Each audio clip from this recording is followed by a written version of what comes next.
Sore itu, sinar matahari menembus lembut lewat celah tirai ruang makan, membentuk pola keemasan di lantai yang bersih mengilap. Bau harum ayam goreng dan sambal terasi menggantung di udara, bercampur dengan aroma wangi daun jeruk dari sayur asam yang baru diangkat dari panci. Dina berdiri di dapur, rambutnya disanggul seadanya. Wajahnya sedikit berpeluh tapi tampak bahagia. Ia menata piring dengan cermat, memastikan semuanya tampak rapi di meja makan yang hanya berisi 3 kursi. Di atas meja sudah tersusun nasi hangat, sepiring tempe goreng, dan tumis kangkung yang masih mengepulkan uap. Dari ruang tengah terdengar suara kecil Aira, anak sematawayang mereka yang berusia 7 tahun. Suara riangnya memenuhi ruangan, memecah keheningan sore. "Ma, lihat nih, layang-layangnya bisa tinggi banget," teriaknya sambil berlari kecil ke arah dapur, menggenggam sebuah layang-layang berwarna biru muda dengan ekor panjang dari pita plastik. Dina menoleh, senyum tersungging di bibirnya. Ia meletakkan sendok sayur, menyeka keringat di pelipis dengan tisu, lalu menatap Aira dengan lembut. "Hebat banget, Nak. Tapi nanti suruh papa bantu ikat talinya yang kuat ya, biar nggak gampang putus." Aira mengangguk bersemangat. "Iya, nanti papa pulang aku mau ajak main di lapangan belakang." Dina tersenyum lagi. Ada kehangatan di hatinya setiap kali mendengar nama itu disebut. Raffi, suaminya. Lelaki yang dulu membuatnya jatuh cinta karena ketulusannya, karena caranya memandang dengan tatapan teduh yang seakan selalu mengatakan, "Tenang saja, aku di sini." 5 tahun sudah mereka menikah. Meski banyak kesibukan, rumah kecil mereka di pinggiran kota itu selalu terasa hidup karena tawa Aira dan semangat Dina yang tak pernah surut. Jam di dinding menunjukkan pukul 5:20. Biasanya, Raffi sudah sampai rumah sekitar pukul 6 sore. Dina menata meja makan lebih rapi, mengganti taplak yang sedikit kusut, dan memastikan semua terlihat sempurna. Ia selalu berusaha membuat rumah terasa nyaman setiap kali Raffi pulang. Bukan karena kewajiban semata, tapi karena ada bagian dari dirinya yang selalu ingin menyambut Raffi dengan cara terbaik. Ia menatap foto keluarga yang tergantung di dinding ruang tamu. Di foto itu, mereka bertiga tersenyum bahagia di tepi pantai. Raffi memeluk bahu Dina, sementara Aira duduk di depan mereka memegang es krim. Dina mengingat momen itu dengan jelas. Angin pantai sore hari, tawa Raffi yang keras ketika Aira menumpahkan es krim ke bajunya. Semua terasa begitu sempurna. Namun, waktu berjalan cepat. Raffi sekarang lebih sibuk. Dina tahu pekerjaan suaminya di perusahaan kontraktor sering menuntut perjalanan dinas keluar kota. Tapi akhir-akhir ini, dinas itu terasa lebih sering, lebih lama. Kadang seminggu, kadang 2 minggu. Kadang Raffi pulang hanya sebentar sebelum berangkat lagi. Dina tak pernah menanyakan terlalu jauh. Ia percaya. Seperti dulu ia percaya pada semua janji yang Raffi ucapkan. Aira mendadak berlari ke arah pintu ketika suara mobil terdengar di depan rumah. "Papa pulang," serunya dengan wajah berbinar.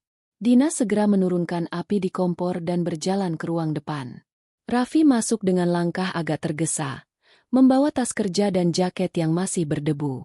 Wajahnya tampak letih, tapi matanya langsung melembut ketika melihat Aira yang melompat ke pelukannya. "Hei, putri kecil papa," katanya lembut sambil mengangkat Aira tinggi-tinggi. "Udah jadi juara layang-layang hari ini." Aira terkikik senang. "Aku udah latihan, Pak. Nanti papa bantu aku ikat talinya. Ya?" "Siap. Besok sore kita terbangin bareng," jawab Raffi sambil menatap Dina yang berdiri di ambang pintu dapur, tersenyum kecil. Tatapan itu hanya berlangsung sebentar, tapi cukup untuk membuat Dina merasa hangat. Mereka bertiga makan malam bersama. Aira bercerita panjang lebar tentang lomba menggambar di sekolah, tentang teman barunya, tentang gurunya yang katanya suka nyanyi di kelas. Dina mendengarkan sambil sesekali tertawa kecil. Raffi, meski terlihat lelah, berusaha ikut dalam percakapan, walau kadang hanya dengan gumaman pendek atau anggukan. Setelah makan, Dina membereskan meja. Raffi membawa Aira ke kamar untuk membantunya belajar. Dari dapur, Dina bisa mendengar suara mereka. Kadang tawa, kadang suara Aira membaca pelan buku pelajarannya. Hatinya terasa hangat lagi. Ini, pikirnya, adalah kebahagiaan sederhana yang sering orang lupa syukuri. Ketika Aira akhirnya tidur, Dina menyeduh teh untuk Raffi.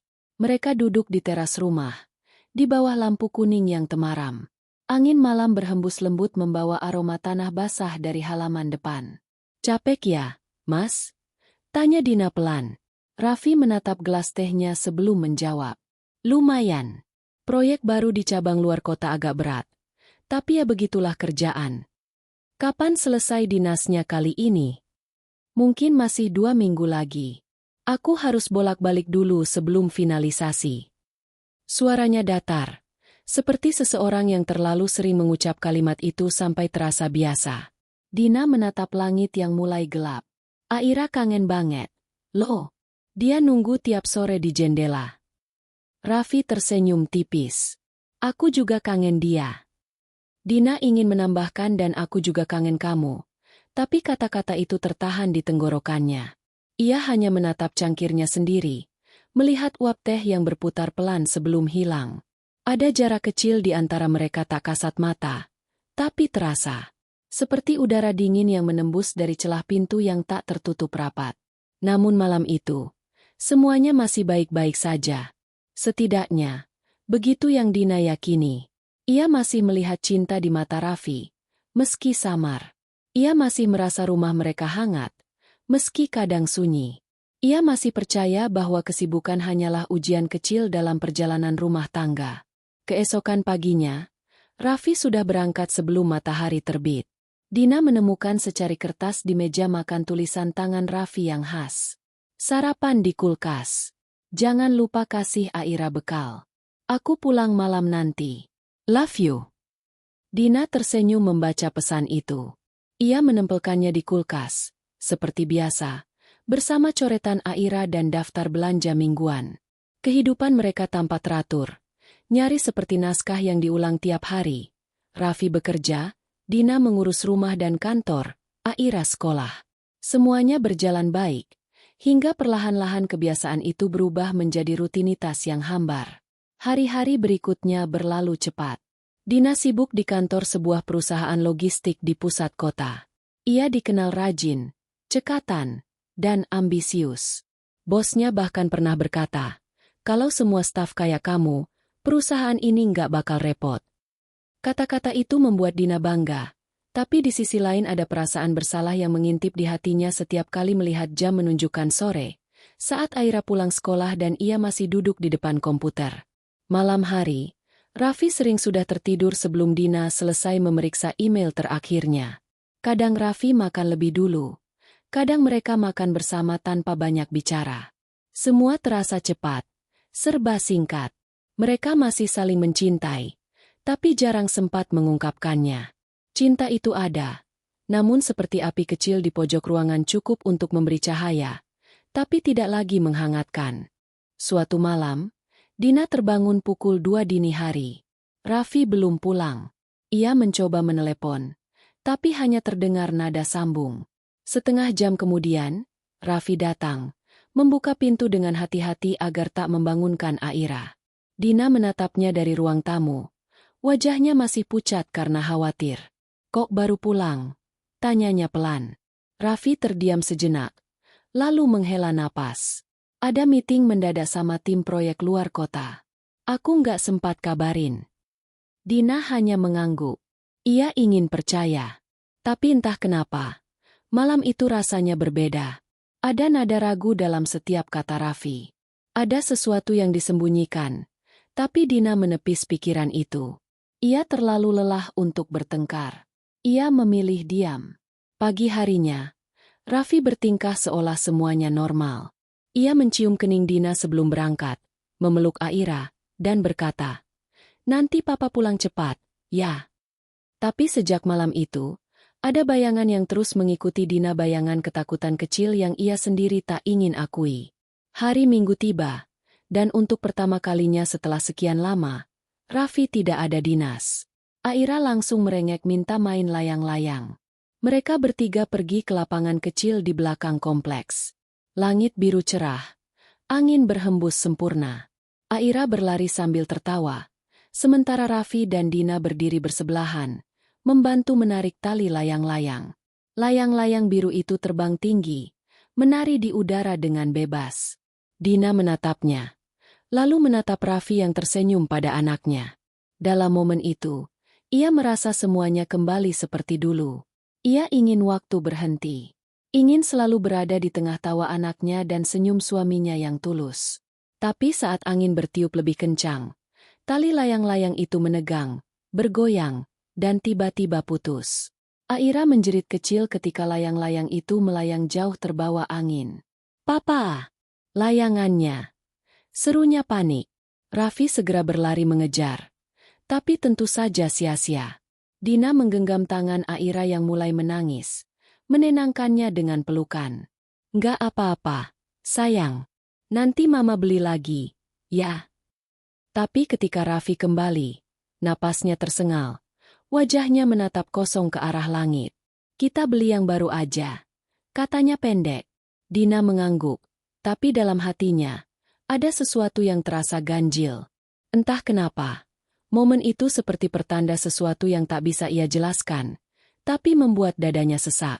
Malamnya, setelah Aira tidur, Dina mendapati Raffi duduk di teras lagi. Menatap ponselnya lama, wajahnya serius. Saat Dina datang membawa teh hangat, Raffi buru-buru menutup layar. "Kerjaan," katanya cepat, seolah menjawab pertanyaan yang belum sempat keluar. Dina duduk di sebelahnya. "Capek enggak?" tanyanya. "Lumayan," jawab Raffi tanpa menoleh. Keheningan meliputi mereka. Suara jangkrik dari kebun belakang terdengar jelas. Dina menatap wajah Raffi yang diterpa cahaya lampu. Ada garis letih di sana, tapi juga sesuatu yang lain, sesuatu yang seperti jarak. Makin hari makin jauh. Ia ingin bertanya, ingin tahu apakah Raffi baik-baik saja, apakah pekerjaannya terlalu berat, atau apakah ada hal lain. Tapi bibirnya keluh. Ia takut jika kata-kata itu justru membuka luka yang belum siap mereka hadapi. Maka malam itu, Dina hanya diam. Menatap layang-layang biru yang kini tergantung di dinding kamar. Aira robek di ujungnya, namun tetap dipajang, seolah simbol dari sesuatu yang pernah terbang tinggi tapi kini menunggu untuk diperbaiki. Dan dalam diam, Dina berdoa kecil di hatinya. Semoga esok masih ada hari yang hangat seperti dulu. Ia belum tahu bahwa sore berikutnya, keseimbangan kecil dalam hidupnya akan mulai bergeser. Perlahan, seperti tali layang-layang yang hampir tak terasa sebelum akhirnya benar-benar putus. Pagi itu, hujan turun deras sejak subuh. Udara di rumah terasa lebih dingin dari biasanya. Dina menatap keluar jendela sambil menggenggam cangkir kopi yang mulai kehilangan uapnya.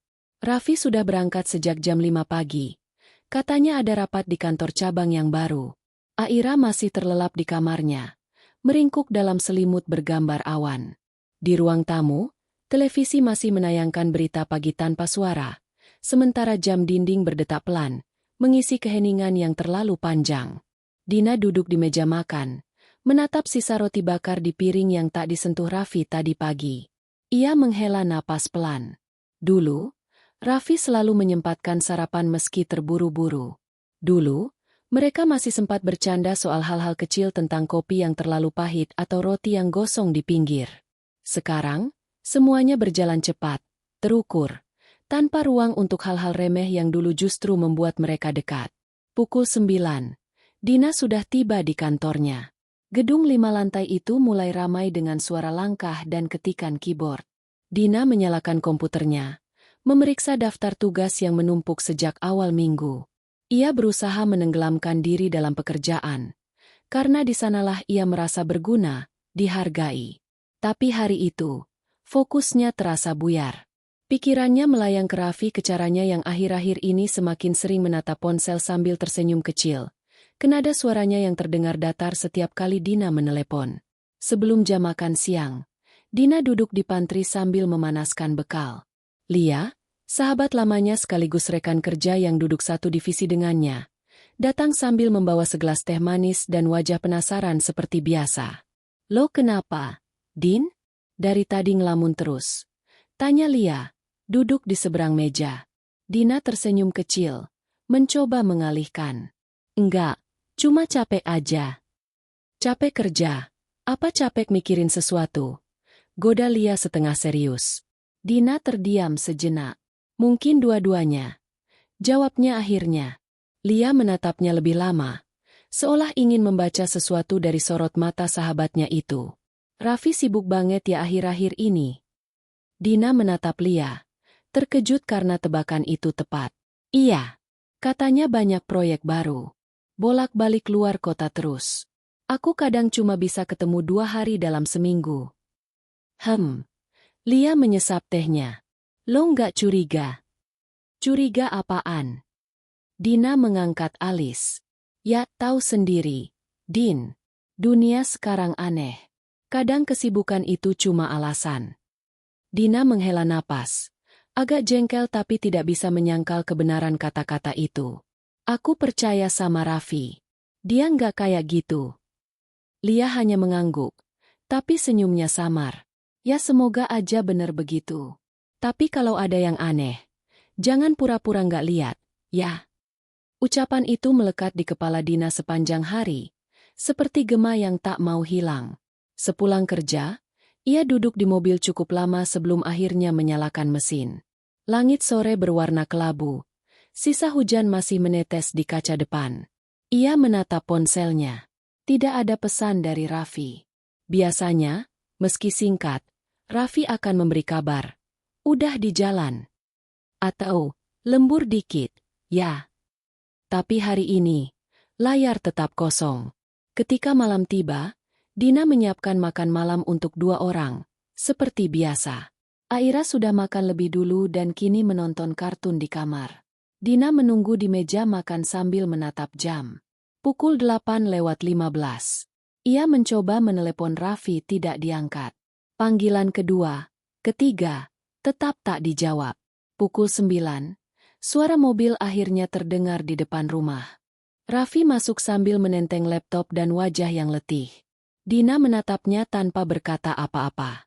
Raffi langsung membuka jasnya, menaruh tas di sofa, lalu berkata pelan. Maaf, rapatnya molor. Rapat di mana? Tanya Dina tanpa menatap langsung. Di hotel dekat bandara. Tim dari Jakarta datang. Dina mengangguk, berusaha menelan rasa aneh yang tiba-tiba naik ke dada. Ia tahu tidak ada gunanya memaksa Raffi bercerita kalau dia tidak ingin. Jadi malam itu, mereka makan dalam diam. Hanya suara sendok dan piring yang terdengar. Setelah makan, Raffi langsung ke kamar mandi lalu tidur lebih dulu. Dina duduk lama di ruang tamu, memandangi layar ponselnya yang kosong. Ia ingin percaya bahwa semuanya masih baik-baik saja, tapi rasa itu mulai retak, halus tapi pasti. Hari-hari berikutnya berjalan dengan pola yang sama. Pagi Raffi berangkat, malam pulang terlambat. Aira semakin sering bertanya, Papa sibuk terus ya, Ma? Dina menjawab dengan senyum datar. Iya, sayang. Papa kerja keras buat kita. Tapi jauh di dalam hatinya, Dina mulai merasa sendirian di rumah yang dulunya penuh tawa. Suatu sore, saat Dina menjemput Aira di sekolah, ponselnya berdering. Nama di layar membuatnya sedikit lega Raffi. Tapi suara di seberang terdengar terburu-buru. Din, nanti malam aku nggak pulang dulu, ya? Harus lanjut ke proyek di Surabaya. Paling pulang lusa. Lusa? Ulang Dina, mencoba menahan kecewa. Padahal Aira mau nunjukin hasil gambarnya. Aduh, sampaikan maaf ya. Aku janji nanti aku lihat. Sambungan terputus. Dina menatap layar yang kembali gelap, lalu menarik napas panjang. Rasanya seperti berbicara dengan seseorang yang berada di 2 dunia berbeda. Ia masih mendengar suaranya, tapi orang itu tak lagi benar-benar hadir. Malam itu, Dina menonton televisi sendirian. Aira sudah tidur lebih dulu, kelelahan karena sekolah. Di tengah tayangan yang membosankan, Dina memutuskan membuka laptop, sekadar mengalihkan pikiran. Ia membuka media sosial, sesuatu yang jarang ia lakukan. Saat menggulir beranda, matanya tiba-tiba berhenti pada sebuah unggahan dari akun kantor tempat Raffi bekerja. Foto itu memperlihatkan tim proyek sedang makan malam di sebuah restoran hotel di Surabaya. Semua tampak bahagia, tertawa, berpose dengan santai. Tapi yang membuat jantung Dina berhenti berdetak sejenak adalah sosok perempuan di sebelah Raffi. Wajah itu cantik, dengan rambut panjang tergerai dan senyum menawan. Tangannya hampir menyentuh bahu Raffi. Keterangan foto tertulis, tim dinner bersama divisi proyek Surabaya. Good job, tim. Dina menatap layar lama, tak bergerak. Ia mengenali nama perempuan itu dari tagar yang digunakan Tina. Seseorang yang pernah disebut Raffi sekilas beberapa bulan lalu. Anak baru di tim marketing proyek. Dina menatap layar itu sampai matanya panas. Ia tak tahu apa yang lebih menyakitkan. Melihat senyum Raffi yang tulus dalam foto itu. Atau menyadari bahwa senyum seperti itu sudah lama tidak ia lihat di rumah. Malam itu, Dina tidak bisa tidur. Ia memandangi langit-langit kamar. Mendengarkan suara hujan yang turun pelan. Kepalanya penuh pertanyaan yang tak berani ia jawab. Apakah ini cuma kebetulan? Atau sudah mulai berubah? Tapi seperti semua istri yang masih ingin percaya, Dina memilih menenangkan diri dengan alasan. Itu cuma rekan kerja. Pagi berikutnya, ia bangun lebih awal. Menyiapkan bekal Aira, merapikan rumah, dan memaksa dirinya tersenyum. Ia tidak ingin Aira melihat kesedihannya. Tapi saat sedang mencuci piring, ponselnya bergetar di meja. Sebuah pesan masuk dari nomor tak dikenal. Bu Dina, maaf. Tadi malam Bapak Raffi makan malam di restoran sama Bu Tina, ya? Saya staf di sana. Cuma mau konfirmasi. Mungkin salah orang. Pesan itu seperti petir yang menyambar. Dina menatap layar dengan tangan gemetar. Ia ingin menghapus pesan itu. Pura-pura tak pernah membacanya. Tapi rasa penasaran dan sakit bercampur menjadi satu. Ia mengetik balasan pendek. Tangannya bergetar. Terima kasih informasinya. Tidak usah khawatir. Saya istrinya. Setelah itu, ia menutup ponsel. Air matanya menetes tanpa suara. Ia tahu, kadang orang salah lihat. Tapi kali ini hatinya seperti sudah tahu jawabannya. Hanya saja, otaknya belum siap menerima. Hari berlalu seperti kabut. Dina bekerja seperti biasa, tapi pikirannya melayang. Lia memperhatikan perubahan itu, namun tidak bertanya lagi. Sampai suatu sore, Lia mengajak Dina ke kafe kecil di dekat kantor. Lo harus istirahat, katanya sambil mendorong secangkir coklat panas ke arah Dina. Mereka duduk lama, berbicara ringan, sampai akhirnya Lia berkata pelan. Din, gue nggak tahu harus ngomong apa. Tapi gue lihat Raffi kemarin. Dina menegakkan tubuhnya. Di mana? Di hotel tempat proyek kantor dia. Gue lagi rapat di situ juga. Dia sama perempuan. Mungkin rekan kerjanya. Gue nggak mau bikin lo salah paham. Tapi mereka kelihatan dekat banget. Kata-kata itu menggema di kepala Dina. Ia tidak menangis. Tidak marah. Hanya diam. Rasanya tubuhnya kosong. Seolah semua energi tersedot keluar. Lia menggenggam tangannya. Gue cuma nggak mau lo kaget kalau nanti tahu dari orang lain. Malam itu, Dina tidak bisa tidur lagi. Ia duduk di ruang tamu. Lampu sengaja dibiarkan menyala. Ponselnya digenggam erat. Menunggu pesan yang tidak kunjung datang. Jam menunjukkan pukul 11 malam ketika akhirnya ponsel itu bergetar. Sayang, aku lembur lagi. Jangan tunggu ya. Love you. Pesan itu singkat, manis di permukaan, tapi terasa hampa. Dina menatap tulisan, love you, itu lama. Seperti menatap kata yang dulu berarti segalanya tapi kini kehilangan maknanya. Ia tidak membalas. Ia hanya duduk diam, menatap foto keluarga di dinding foto yang dulu penuh tawa. Kini terasa seperti potret dari kehidupan orang lain. Hujan kembali turun. Dina berjalan ke kamar Aira. Menatap anak kecil itu yang tidur nyenyak dengan boneka beruang di pelukannya. Dina mengusap rambutnya lembut, berbisik nyaris tanpa suara. Mama nggak apa-apa, nak. Mama kuat. Tapi suaranya sendiri terdengar rapuh, seolah meyakinkan dirinya lebih dari siapapun.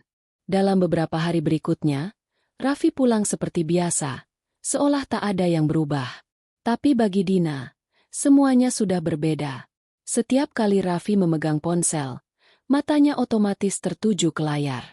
Setiap kali Raffi tersenyum tanpa alasan, Hatinya berdegup cepat bukan karena cinta, tapi karena takut. Ia mulai memperhatikan hal-hal kecil, parfum yang berbeda, baju yang lebih sering disetrika, bahkan cara Raffi berbicara yang lebih lembut, tapi tidak lagi hangat. Semua hal kecil itu menumpuk, menjadi sesuatu yang berat untuk ditanggung sendirian. Suatu malam, Dina memutuskan memberanikan diri bertanya. Mereka duduk di meja makan setelah Aira tidur. Dina menatap wajah Raffi lama, lalu berkata pelan, "Mas, aku boleh tanya sesuatu?" Raffi menatapnya, sedikit kaget. "Apa?" "Mas, ada yang Mas sembunyikan dari aku?" Pertanyaan itu meluncur begitu saja, tanpa nada marah. Tapi justru karena itulah, pertanyaan itu terdengar menembus. Raffi terdiam lama, menatap meja, lalu berkata datar, "Maksud kamu apa?" Dina menatapnya lekat. "Aku cuma pengen tahu. Kalau memang ada sesuatu, aku lebih milih dengar dari kamu langsung, bukan dari orang lain." Raffi menarik napas panjang. Wajahnya tegang. "Gak ada apa-apa, Din. Aku cuma capek kerja." Dina menunduk. Air matanya hampir jatuh. Tapi ia tahan. "Baik," katanya lirih. "Aku percaya." Dan malam itu, untuk pertama kalinya dalam hidupnya, kepercayaan terasa seperti luka. Malam terasa lebih panjang dari biasanya. Dina menatap langit-langit kamarnya. Lampu kecil di pojok ruangan berpendar redup, seperti sisa cahaya dari sesuatu yang hampir padam. Di sampingnya, Raffi tertidur dengan wajah tenang, napasnya teratur. Dina memalingkan wajah, menatap ke jendela yang buram oleh embun. Di luar, hujan turun pelan, menyapu genting dengan suara lembut tapi menghantam dada Dina seperti jarum kecil yang menusuk berulang-ulang. Ia ingin tidur, tapi pikirannya menolak diam. Gambar-gambar dari hari-hari terakhir berputar di kepalanya, senyum Raffi yang berubah, pesan-pesan singkat yang semakin jarang, dan nama itu, Tina, yang kini terus muncul di pikirannya setiap kali ponsel Raffi bergetar. Pagi datang tanpa istirahat yang cukup. Dina menyiapkan sarapan seperti biasa. Walau gerakannya kaku, otomatis. Ia memecahkan telur, menyalakan kompor, menyiapkan roti untuk Aira. Semua berjalan seperti rutinitas yang sudah dihafal. Tapi dalam diamnya, ada tatapan yang sering melayang ke arah pintu kamar, menunggu suara langkah Raffi. Ketika suara itu muncul, Dina menatap cepat hanya untuk melihat Raffi yang berjalan terburu-buru. Dasi belum terikat sempurna, ponsel di tangan. Ia berbicara dengan seseorang di ujung sana, dengan nada yang lembut namun tak biasa.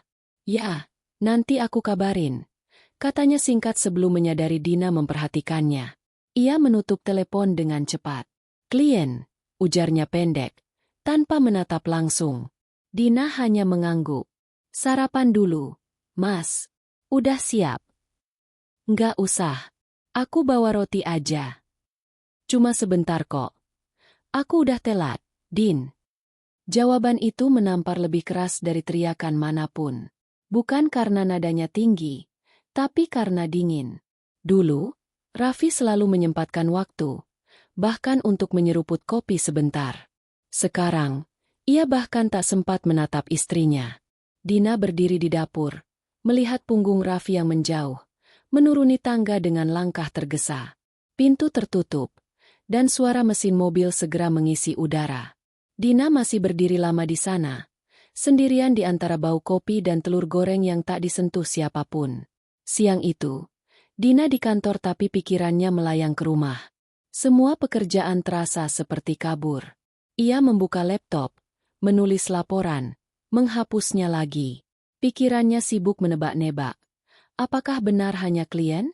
Kenapa nada suaranya terdengar berbeda? Apakah mungkin ia salah paham? Ia mencoba menghibur diri, tapi keheningan di sekitar membuat segala kekhawatiran terdengar lebih keras. Saat makan siang, Lia datang membawa 2 kotak nasi. "Makan, Din. Lo belum nyentuh apapun dari pagi." Dina memaksa tersenyum. "Nggak selera." Lia menatapnya, menghela napas pelan. "Lo nggak bisa terus begini, Din. Gue liat lo kayak orang yang nunggu sesuatu yang udah lo tahu nggak bakal datang." Kalimat itu menembus lebih dalam dari yang seharusnya. Dina menunduk, memandangi nasi yang tiba-tiba terasa hambar. Kalau lo di posisi gue, Li, lo bakal ngapain? Lia diam beberapa detik. Gue bakal cari kebenaran. Nggak peduli hasilnya nyakitin atau nggak. Karena sakit karena tahu itu cuma sementara. Tapi sakit karena nggak tahu, itu bisa lama banget. Dina tidak menjawab. Ia menatap luar jendela kantor yang dipenuhi hujan. Di balik kaca itu, langit terlihat kelabu seperti dirinya. Malamnya, ketika Dina menidurkan Aira, ia menemukan ponsel Raffi tergeletak di meja. Raffi sedang mandi. Air dari kamar mandi terdengar mengalir deras. Dina menatap ponsel itu lama. Ia tidak pernah membuka ponsel suaminya. Bukan karena takut, tapi karena ia selalu percaya. Namun malam ini, jarinya bergetar di udara, nyaris menyentuh layar. Ada rasa ingin tahu yang terlalu besar untuk diredam, tapi juga rasa takut yang begitu nyata. Detik demi detik berlalu seperti menit. Akhirnya, Dina menarik napas panjang dan memutuskan menjauh. Ia menutup mata, berkata dalam hati, kalau memang harus tahu, biarlah waktunya sendiri yang buka. Ia kembali ke kamar tanpa menoleh lagi. Tapi malam itu, tidurnya diselimuti bayangan biru dari cahaya layar yang tetap menyala di meja. Keesokan harinya, saat Dina membereskan cucian, ia menemukan kemeja Raffi yang berbeda dari biasanya. Aroma parfumnya berubah. Lebih manis, lebih halus, bukan aroma khas Raffi yang selama ini Dina hafal. Ia menatap kemeja itu lama sebelum melipatnya. Dalam setiap lipatan, ada perasaan kehilangan yang makin dalam. Aira masuk ke kamar sambil membawa gambar yang baru ia buat. "Ma, ini gambar kita bertiga. Aku, Mama, sama Papa." Dina tersenyum lembut. Menatap gambar itu, tiga orang berdiri di bawah langit biru, memegang layang-layang besar yang berbentuk hati. Tapi di ujung gambar, layang-layang itu tergambar robek sedikit. Dina tersentak kecil. "Kenapa layang-layangnya sobek, sayang?" Aira menjawab polos. "Soalnya tadi aku nggak sempat nempelinnya, Ma. Tapi nanti aku perbaiki." Dina mengusap kepala anaknya, tersenyum hambar. "Iya, nanti Mama bantu, ya." Ketika malam tiba, Dina duduk sendirian di teras. Raffi belum pulang. Udara dingin menggigit kulit, tapi ia tidak bergeming. Ponselnya hening. Hanya suara jangkrik dan tetesan air dari talang yang terdengar. Pukul 10:20, barulah suara mobil terdengar. Raffi turun dengan langkah cepat. Wajahnya tampak lelah, tapi ada sesuatu di matanya yang sulit dibaca, campuran gugup dan kebohongan. "Maaf, Din. Macet banget," katanya sambil menaruh tas. Dina hanya mengangguk. "Udah makan?" "Udah di luar." "Dengan siapa?" ingin Dina tanyakan. Tapi lidahnya keluh. Ia hanya berjalan ke dapur, mencuci piring yang sebenarnya sudah bersih. Ketika ia kembali, Raffi sudah di kamar, sibuk di depan laptop. Dina memperhatikan dari pintu. Cahaya layar memantul di wajah Raffi, dan di sana ia melihat sesuatu yang asing. Lelaki itu sama, tapi auranya berbeda. Tidak lagi seperti suami yang dulu menatapnya dengan hangat, tapi seperti seseorang yang hidup di dunia lain yang tak bisa Dina jangkau. Hari berganti minggu. Perubahan kecil di rumah itu semakin nyata. Raffi mulai sering lupa tanggal penting, lupa ulang tahun pernikahan mereka, lupa janji kecil yang dulu selalu ia tepati. Dina tidak lagi menunggu di meja makan setiap malam, karena terlalu sering kecewa. Ia mulai makan lebih dulu dengan Aira, sambil menjawab pertanyaan anak kecil itu yang selalu sama. "Papa pulang jam berapa?" Suatu hari di kantor, Dina menerima undangan dari HR untuk menghadiri seminar di luar kota. Ia hampir menolak, tapi Lia mendorongnya. "Ambil aja, Din. Lo butuh udara baru." Dan akhirnya, Dina setuju. Ia berangkat 3 hari, meninggalkan rumah untuk sementara. Di hotel tempat seminar berlangsung, malamnya ia duduk di balkon, menatap kota yang bercahaya. Ia mengambil ponsel dan mengetik pesan singkat ke Raffi. "Mas, gimana di rumah? Aira udah tidur? Pesan itu terkirim, tapi tidak dibalas. 2 jam berlalu. Layar tetap sunyi. Dina menatapnya sampai matanya berat. Saat akhirnya ia tertidur, ponsel bergetar tapi bukan pesan dari Raffi, melainkan dari Lia. Din, gue nggak tahu harus bilang gimana, tapi gue lihat foto Raffi barusan. Ada di story temen gue. Dia lagi di kafe bareng cewek itu. Dina terbangun. Jantungnya berdetak cepat. Ia membuka media sosial, mencari nama Raffi, dan benar ada foto. Raffi duduk di sebuah kafe, wajahnya santai, berbicara dengan seorang perempuan berambut panjang. Ina. Senyum di wajah mereka terlihat terlalu nyaman untuk disebut profesional. Dina menatap foto itu lama, sampai matanya panas. Ia tidak menangis. Ada perasaan kosong yang lebih menyakitkan dari air mata. Perasaan saat cinta berubah jadi sesuatu yang tidak bisa dijelaskan, bukan marah, bukan sedih, hanya kehilangan arah. Keesokan paginya, seminar berjalan seperti biasa. Dina berusaha fokus, mencatat, menjawab pertanyaan, tersenyum pada rekan kerja. Tapi semuanya terasa seperti sandiwara. Saat makan siang, ia menatap keluar jendela hotel. Angin kencang bertiup, menggoyangkan pohon-pohon di taman. Ia teringat pada layang-layang biru Aira, pada talinya yang putus di tengah angin sore. Ia baru sadar, mungkin saat itu bukan hanya layang-layang yang pecah tapi juga sesuatu di dalam rumahnya. Ketika kembali ke rumah 3 hari kemudian, Dina disambut Aira yang memeluk erat. "Mama, Papa pulang sore kemarin. Katanya capek banget." Dina menatap jam dinding. Pukul 9 pagi. "Sekarang Papa mana?" "Udah berangkat kerja lagi," jawab Aira polos. Dina masuk ke kamar, menaruh koper di pojok, dan duduk di tepi tempat tidur. Di meja rias, ada selembar kertas kecil bertuliskan, "Selamat datang pulang, Din. Maaf nggak bisa jemput. Capek banget semalam. Makan siang bareng nanti, ya." Tulisan tangan Raffi. Dina menyentuh kertas itu dengan ujung jari, mencoba merasakan ketulusan yang dulu selalu ia temukan di setiap catatan kecil seperti itu. Tapi kali ini, tulisan itu terasa dingin, seperti pesan dari orang asing. Hari-hari selanjutnya berjalan seperti bayangan. Dina tak lagi menanyakan kemana Raffi pergi. Raffi pun tak menjelaskan. Mereka hidup dalam rumah yang sama tapi di dunia yang berbeda. Kadang mereka berbicara, tapi hanya soal hal-hal praktis, tagihan listrik, jadwal sekolah Aira, belanja mingguan. Tidak ada lagi percakapan panjang di teras. Tidak ada lagi tawa yang dulu memenuhi ruang makan. Suatu malam, ketika Dina menjemur pakaian di belakang rumah, ia mendengar suara Raffi dari dalam kamar, berbicara pelan di telepon. "Aku juga kangen, iya. Nanti aku kabarin lagi." Suara itu lembut, terlalu lembut, lalu diam. Dina mematung di tempat, seolah tubuhnya kehilangan kekuatan. Ia tidak ingin mendengar, tapi telinganya menolak berhenti. Kata, "kangen," itu menghantamnya seperti batu. Raffi keluar kamar beberapa menit kemudian, dan menemukan Dina berdiri di dapur, menatap wastafel kosong. "Kamu ngapain, Din?" tanyanya datar. "Ngapa-ngapain?" jawab Dina. Suaranya serak. Raffi menatapnya sekilas, lalu berjalan pergi. Malam itu, Dina duduk di kursi ruang tamu sampai lewat tengah malam.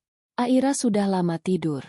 Ia memandangi lampu yang redup, mengingat semua hal yang dulu membuatnya bahagia, tawa di dapur, makan malam bersama, ucapan sederhana seperti, "Jaga diri, ya." Semua itu kini terasa jauh. Ia ingin marah, tapi lebih dari itu, ia ingin mengerti. Apa yang sebenarnya hilang? Cintakah? Waktukah? Atau mereka berdua yang perlahan lupa cara mencintai? Dina memejamkan mata, berdoa dalam hati agar besok ada keajaiban kecil. Tapi di hatinya, ia tahu, sesuatu sudah berubah selamanya. Ia hanya belum tahu seberapa besar kerusakannya. Retakan kini semakin jelas. Dina sudah mulai melihat tanda-tanda yang dulu ia tolak, nada lembut di telepon, parfum yang asing, dan jarak yang tidak lagi bisa ditutup oleh kepercayaan. Layang-layang itu masih terbang, tapi tali di tangannya sudah hampir lepas. Hari itu langit tampak lebih kelabu dari biasanya. Dina berangkat kerja lebih pagi, bukan karena semangat, tapi karena ia ingin menjauh dari rumah yang kini terasa terlalu penuh dengan sunyi.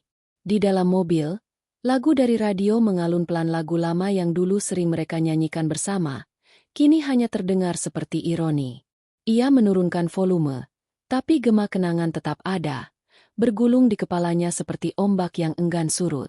Di lampu merah, ia melihat pasangan suami istri muda di motor sebelah, tertawa kecil meski diterpa hujan gerimis. Dina menatap mereka lama. Ada sesuatu yang menyesak di dadanya, semacam kerinduan pada masa yang tidak akan kembali.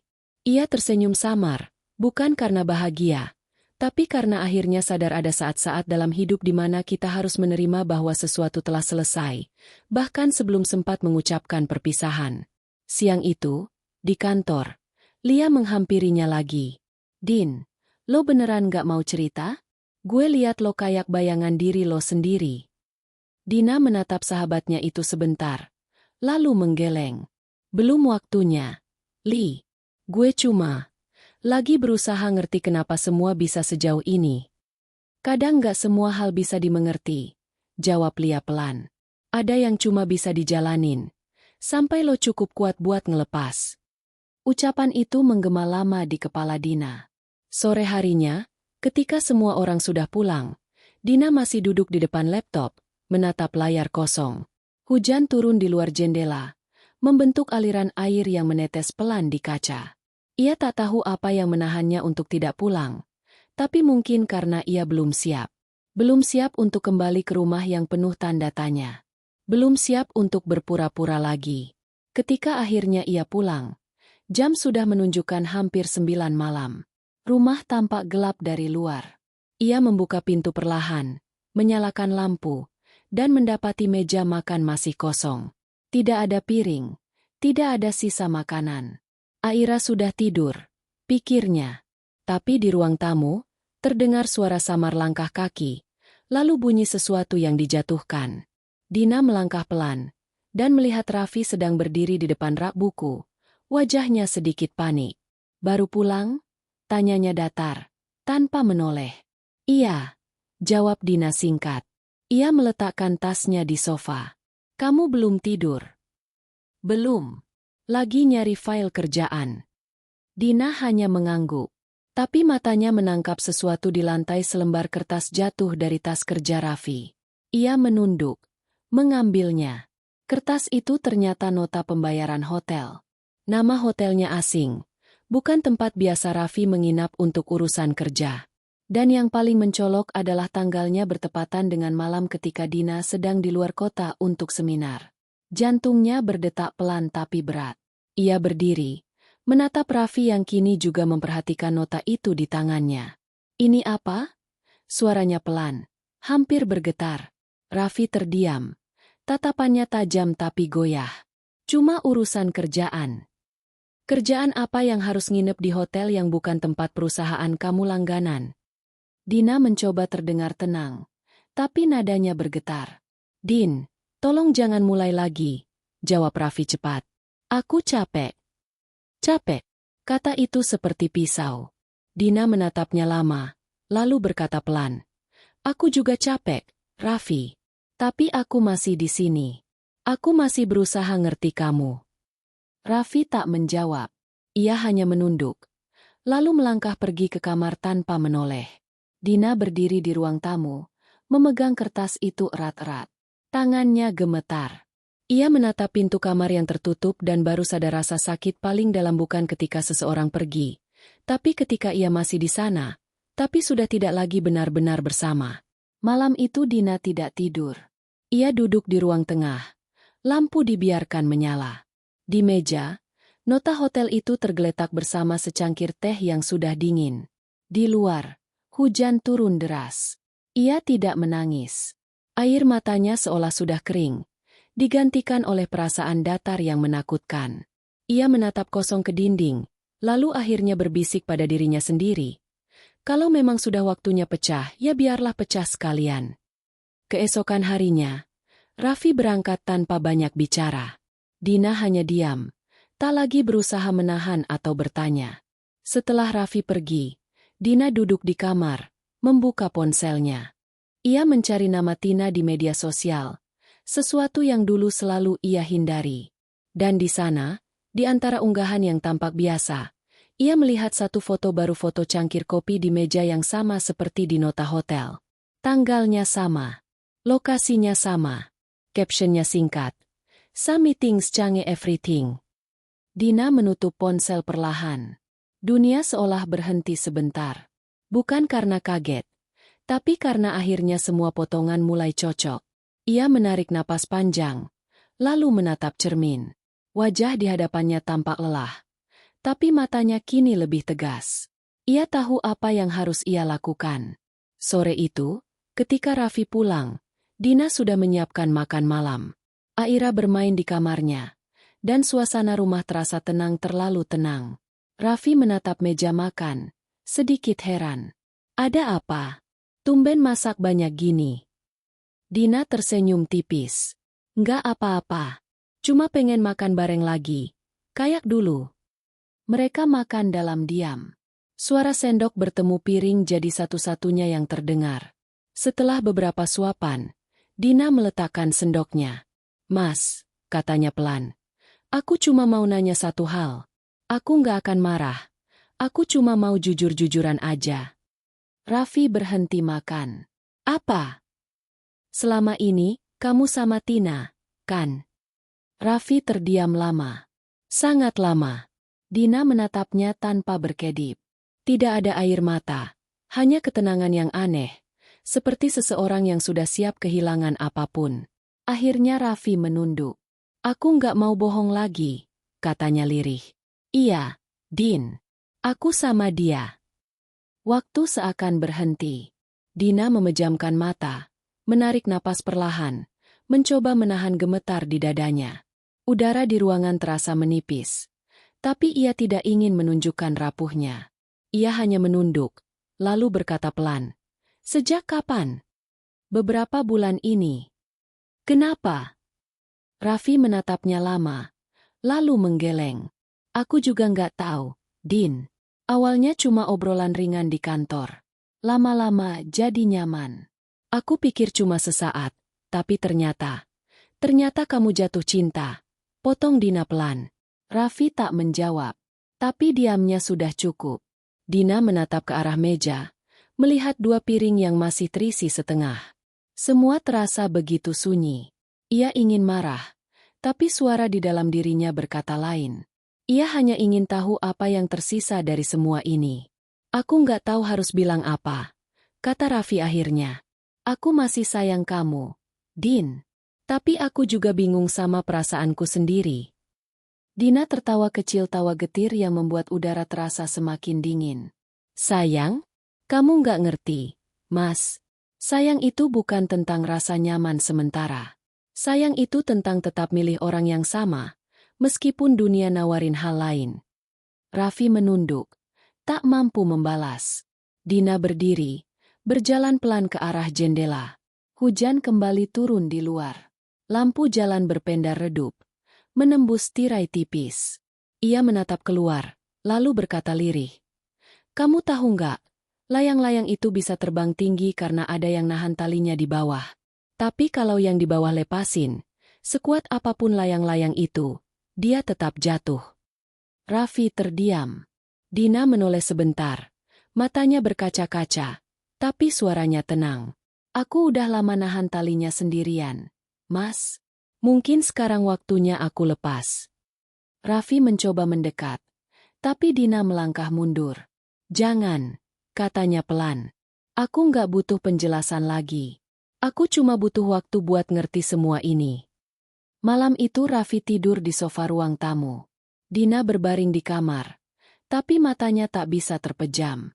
Ia memandangi langit-langit, mendengar suara hujan yang turun tanpa henti. Di pikirannya, kenangan berputar, hari-hari bahagia mereka, tawa Aira, janji sederhana di pelaminan. Semua terasa jauh, tapi masih menyisakan luka yang belum bisa disembuhkan. Pagi datang dengan cahaya suram. Dina menyiapkan sarapan seperti biasa. Walau kali ini meja terasa lebih kosong. Aira duduk di kursi, menatap kedua orang tuanya bergantian, seolah merasakan sesuatu yang tidak ia pahami. Papa nggak berangkat bareng mama? Tanyanya polos. Raffi terdiam. Dina menatap anaknya, tersenyum kecil. Enggak, sayang. Papa ada kerjaan lain dulu. Setelah Aira berangkat sekolah, Dina duduk sendirian di dapur. Ia menatap cangkir teh di tangannya, teh yang tak lagi hangat. Hatinya terasa kosong, tapi ada ketenangan aneh yang mulai muncul. Seperti luka yang sudah berhenti berdarah, tapi masih nyeri setiap disentuh. Sore harinya, Raffi pulang lebih cepat. Ia membawa sebungkus kecil makanan kesukaan Dina, tapi Dina hanya menatapnya. Nggak usah, Mas. Aku udah makan. Raffi duduk di seberang. Wajahnya penuh penyesalan. Aku tahu aku salah. Tapi aku nggak mau kehilangan kamu. Dina menatapnya lama, lalu berkata lembut. Mas, kadang kehilangan itu bukan karena pergi, tapi karena kita udah berhenti saling nemuin di tengah jalan. Dan aku rasa, kita udah nyasar terlalu jauh. Raffi menunduk. Tidak ada lagi kata-kata yang bisa memperbaiki apapun. Dunia mereka sudah berubah.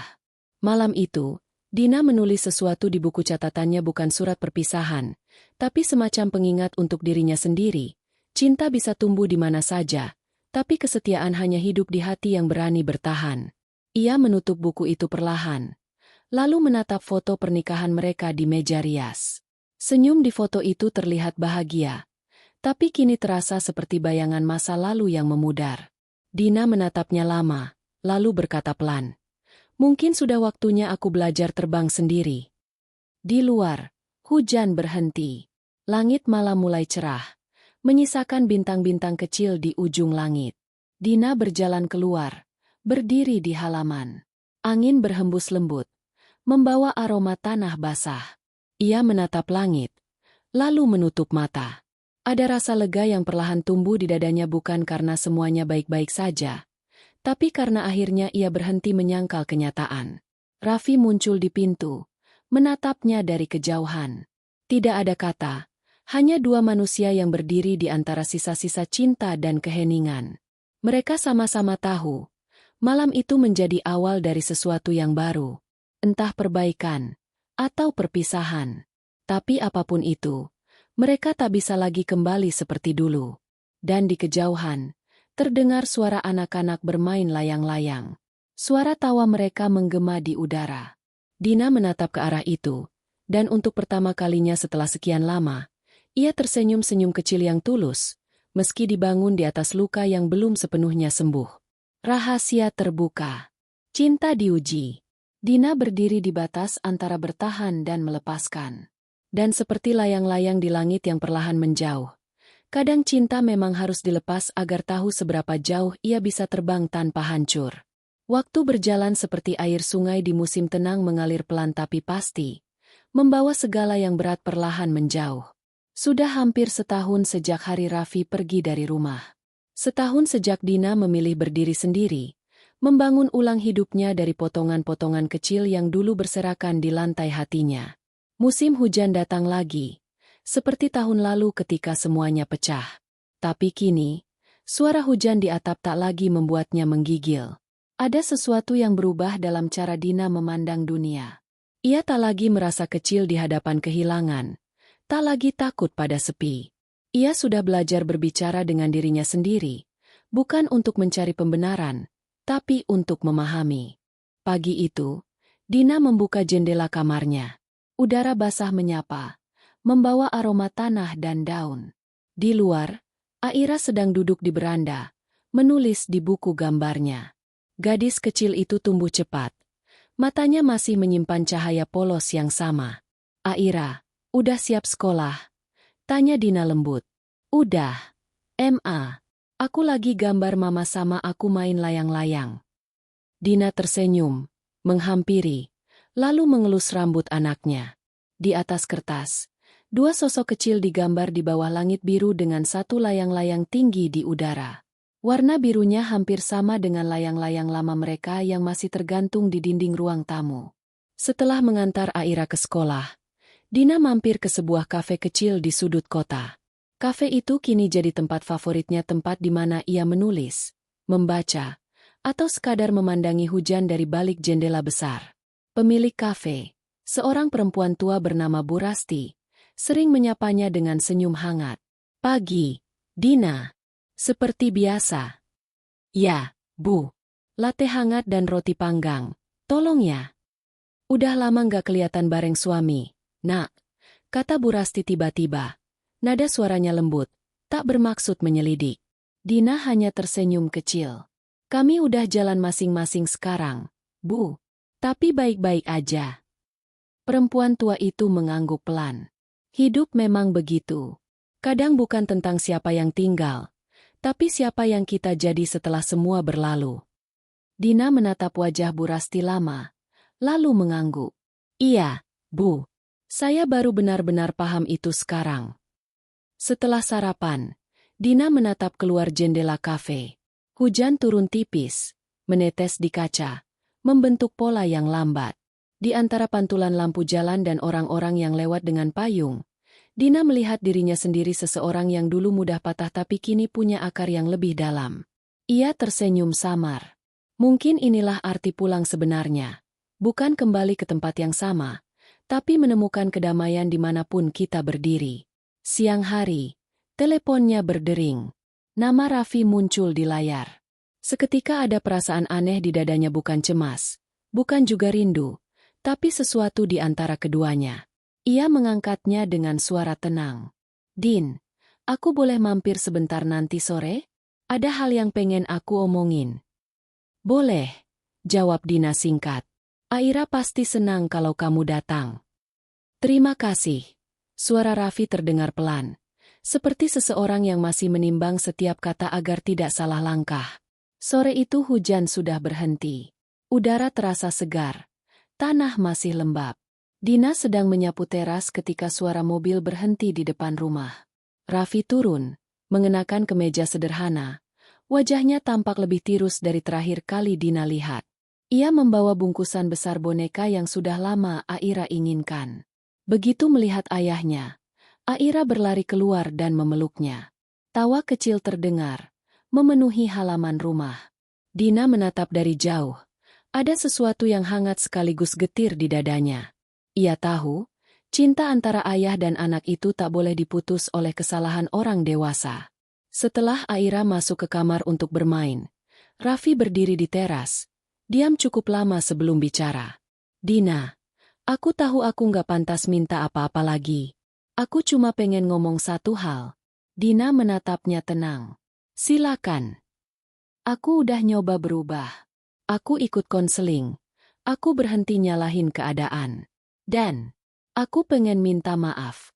Bukan supaya kamu maafin aku biar kita balik, tapi supaya kamu bisa tenang tanpa harus nyimpen marah." Kata-kata itu meluncur pelan, tapi terasa berat. Dina menatap wajahnya, mencari kejujuran di sana. Dulu, ia sering berharap Raffi mengatakan hal itu. Tapi kini ketika akhirnya datang, rasanya berbeda. Ia tidak lagi menunggu, tidak lagi menggantungkan apapun. Dina menarik napas pelan. "Aku udah maafin kamu, Mas. Sejak lama.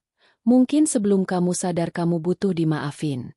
Aku cuma butuh waktu buat maafin diri aku sendiri. Karena dulu aku terus bertahan di tempat yang udah nggak sehat. Sekarang, aku udah berdamai."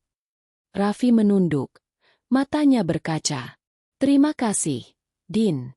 Kamu jauh lebih kuat dari yang aku kira." Dina tersenyum tipis. "Bukan kuat, Mas. Cuma udah capek takut. Dan waktu aku berhenti takut kehilangan, aku baru sadar aku nggak kehilangan apa-apa yang memang bukan untukku." Mereka diam cukup lama. Suara angin bertiup pelan, menggoyangkan tirai di dalam rumah. Di dinding, layang-layang biru itu bergoyang ringan seolah ikut mendengarkan percakapan mereka.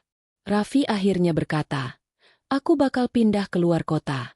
Ada proyek baru, mungkin lama. Aku pengen mulai hidup dari awal juga." Dina mengangguk. "Semoga kamu nemu yang kamu cari, Mas. Aku juga doain kamu bahagia, Din." "Aku udah, Mas." Dalam caraku sendiri. Setelah Raffi pergi, Dina berdiri lama di depan rumah. Mobil itu menjauh di tikungan, meninggalkan suara mesin yang perlahan lenyap. Ia menatap jalan yang kini kosong, tapi hatinya tidak lagi terasa hampa. Ada rasa ringan yang sulit dijelaskan, seperti seseorang yang akhirnya menurunkan beban berat dari punggungnya setelah berjalan jauh. Malam itu, Dina menulis lagi di buku catatannya. Memaafkan bukan berarti melupakan, tapi berhenti menyerahkan kendali pada luka. Kadang, memaafkan adalah bentuk tertinggi dari mencintai diri sendiri. Ia menutup buku itu, lalu menatap langit dari jendela kamarnya. Hujan turun tipis lagi, membasuh atap dan jalanan. Dalam kilau lampu kota yang samar, Dina merasa seluruh hidupnya perlahan menemukan bentuk baru sederhana, jujur, dan tidak lagi berlari dari apapun. Hari-hari berikutnya terasa lebih tenang.